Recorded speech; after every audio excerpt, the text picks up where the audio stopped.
Bonjour à tous, j'espère que vous allez bien. Donc aujourd'hui, nous allons parler d'un outil fondamental sur SketchUp et c'est le groupe. C'est comme l'outil calque sur AutoCAD ou Photoshop. Donc que vous soyez débutant ou pas, les groupes peuvent être très complexes pour certains ou pour beaucoup. Donc l'astuce est simplement de comprendre leurs principes et leur utilité. Donc vous allez me dire à quoi sert un groupe.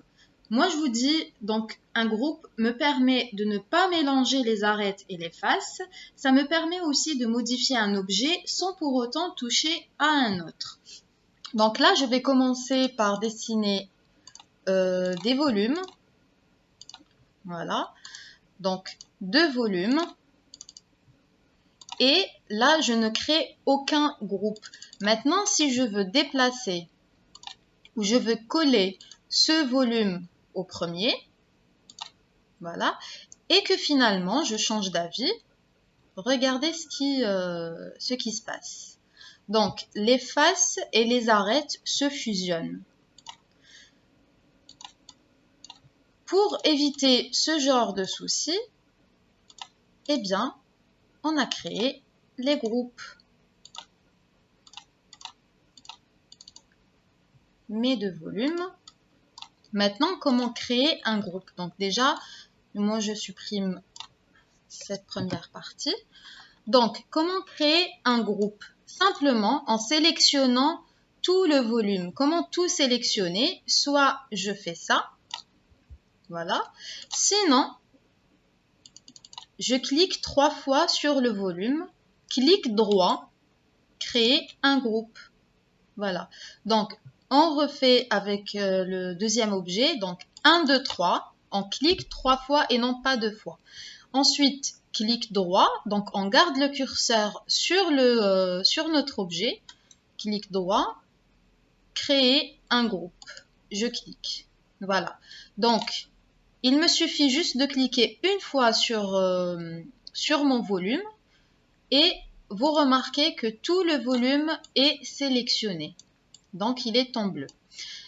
Maintenant, si je veux, par exemple, coller mon premier objet au deuxième, voilà, et si je veux finalement les séparer, vous voyez que le problème est vite résolu. Voilà. Donc, voilà. Ça ne se fusionne pas. Maintenant, il faut savoir que chaque volume que vous dessinez, chaque volume, vous le mettez dans un groupe tout de suite. Donc là, par exemple, on va créer un espace, décalage, nos murs, et ça, c'est un volume. Donc, on a dit que tout volume doit absolument avoir son groupe. Donc, 1, 2, 3, tout de suite, on crée un groupe. Alors, le groupe me sert aussi à protéger mon espace ou mon objet ou mon volume. D'accord? Donc, si je veux par exemple modifier la hauteur de mes murs, je prends l'outil pousser-tirer et regardez ce qui se passe. Vous remarquerez que j'ai un stop à côté de mon outil. N'est-ce pas? Ça, c'est normal. Pourquoi? Parce que mes murs et mon sol sont protégés par le groupe. D'accord? Mais du coup, comment faire pour faire les modifications ou par exemple pour dessiner mes fenêtres et ma porte? Eh bien, tout simplement, on va ouvrir le groupe. Comment ouvrir le groupe? C'est en cliquant 2 fois. Vous voyez, c'est comme une boîte. C'est comme une boîte qui protège mon volume. Une fois le groupe est ouvert, là je peux, vous voyez, déjà j'ai les petits points. Donc j'ai accès, je peux modifier comme je veux. Voilà. Ensuite, pour refermer le groupe, il me suffit de cliquer dans le vide, ici, ou curseur, et je tape sur échappe. Donc, par exemple, là, je veux dessiner une fenêtre. Une fenêtre, je la dessine sur un mur, mais le mur est protégé par un groupe. Donc, il suffit d'ouvrir le groupe et de dessiner ma fenêtre. Voilà, je fais ça. Je clique sur cette partie. Ensuite, je prends l'outil déplacer, ou plutôt l'outil pousser-tirer, sur l'arête extérieure du mur. Et je clique. Ensuite, je prends le curseur et je clique dans le vide. Voilà.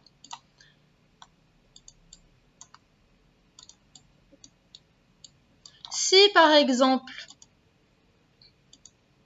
je dessine un cercle,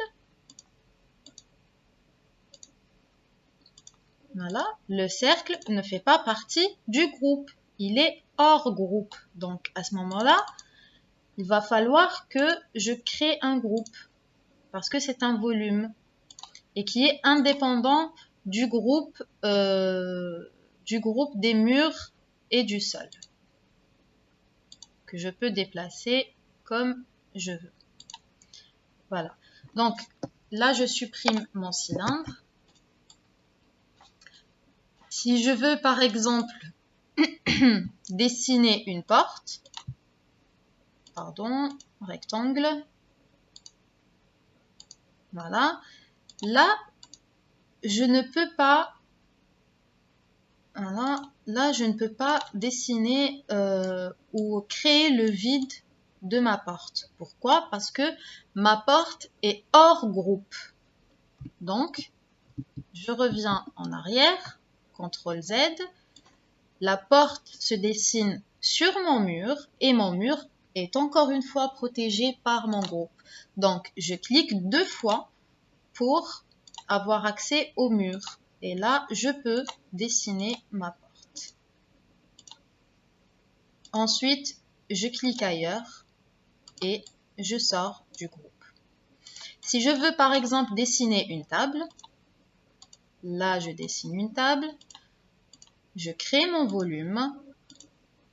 Tout volume doit avoir son propre groupe et voilà. Si je veux par exemple dessiner un meuble, voilà, un volume et 1, 2, 3, je crée un groupe. Si je veux par exemple dessiner un cadre, là je crée le groupe du cadre. Si par exemple là j'ai un vase et là j'ai par exemple un stylo, bon là je fais n'importe quoi mais c'est juste pour que vous compreniez le principe. Donc ça c'est le vase, 1, 2, 3, tout de suite créer un groupe. Le stylo, tout de suite on crée un groupe. Donc chaque volume a son propre groupe. Ok? Maintenant, si je veux par exemple déplacer le meuble, le vase, le stylo, les déplacer ailleurs. Voilà. Donc je ne vais pas m'amuser à déplacer le meuble, ensuite le vase, voilà, ensuite le stylo. Pas du tout. Là, ça me prend du temps. Donc, on revient ici. Eh bien, ce qu'on fait, c'est que on sélectionne en cliquant une fois sur le meuble. Ensuite, à l'aide du contrôle, donc on tape sur contrôle sans lâcher. Vous remarquez qu'il y a un plus à côté du curseur. On sélectionne le stylo, on sélectionne le vase et tout ça, on ne doit pas lâcher le contrôle. Hein. Ensuite, clic droit, créer un groupe. Donc, nous avons un groupe général. Dans le groupe, si on clique 2 fois, on a des groupes individuels. Je clique ailleurs. Maintenant, le meuble, je peux le déplacer avec tous ces objets.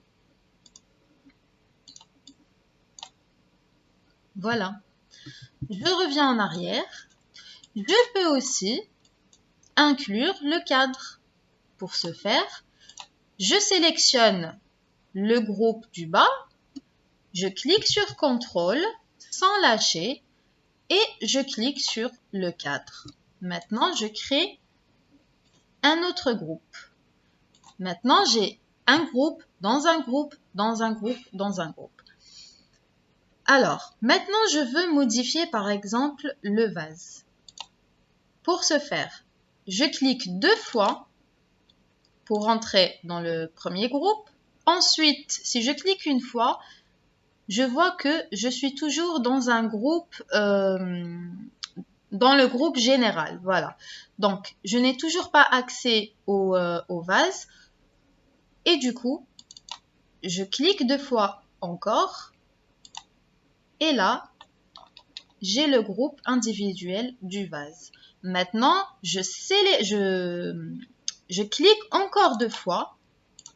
Et là, regardez. L'astuce, c'est de voir les petits points. Si on a les petits points sur notre objet ou notre volume, c'est là qu'on peut faire les modifications ou apporter les modifications qu'on veut. Par exemple, pousser-tirer ou par exemple, voilà, on choisit les couleurs ou les textures qu'on veut. Et ensuite, soit cliquer ailleurs, à l'extérieur, soit cliquer juste sur curseur et taper sur échappe.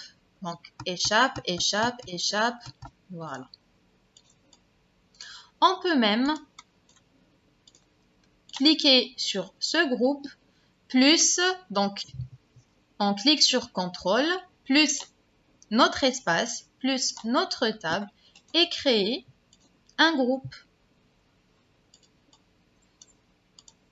Voilà, comme ça, si on veut déplacer, par exemple, notre pièce, c'est tout qui se déplace avec. Voici le principe de notre groupe. Si je veux, par exemple, faire des modifications ou des portes ou des étagères sur mon meuble, je fais quoi? Je clique 2 fois pour entrer dans le groupe de la maison, de la pièce. Ensuite, je sélectionne une fois. Je vois que je n'ai toujours pas accès à mon meuble. Je sélectionne encore 2 fois. Toujours pas. Je sélectionne encore une fois. Encore 2 fois. Et voilà. Maintenant, j'ai les petits points. Donc, je peux dessiner par exemple mes étagères ou simplement creuser. Voilà. Maintenant, je peux sortir du groupe. Curseur, soit je sélectionne à l'extérieur, soit je clique sur échappe, échappe, échappe. Voilà. Voici le principe et l'utilité des groupes. Chaque volume, n'oubliez pas, chaque volume, vous devez créer des groupes. Voilà. Ça ne sert à rien de se dire, bon, je dessine un espace, ensuite à la fin, je crée un groupe. Ça ne sert absolument à rien. Voilà. Si vous avez des questions, n'hésitez pas à me les laisser en commentaire. Et sinon, pour la prochaine vidéo, je vous expliquerai la différence entre les groupes et les composants. À bientôt!